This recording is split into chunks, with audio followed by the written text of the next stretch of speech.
పొయ్యి వెలిగించడం వచ్చిన వాళ్ళు కూడా ఈ పక్కా లోకల్ ఫిష్ ఫ్రైని ఈజీగా చేసేసుకోవచ్చు అనమాట.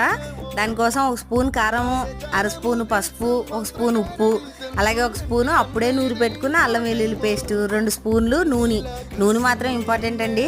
ఇవన్నీ బాగా కలిపేసి మంచి రేగండి చేప సన్న ముక్కలుగా కట్ చేసి నీట్గా కడిగేసిన తర్వాత ఇందులో వేసి కలిపేయండి. అరగంట ఉంచితే చక్కగా నానిపోతాయి అన్నమాట.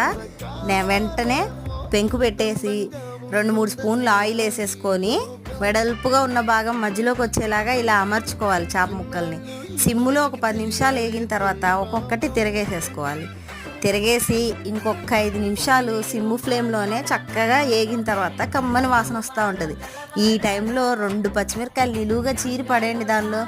అలాగే కరివేపాకు కూడా చల్లండి, సూపర్ వాసన వస్తుంది. అంతే, ఇంకొక 5 నిమిషాలు సిమ్లో వేగిపోగానే మసాలా వేసి ప్లేట్లోకి తీసేయండి. గుమగుమలాడుతుంది, క్రిస్పీ అవుట్ లేయరు, మెత్తగా లోపల సూపర్ ఉంటుంది.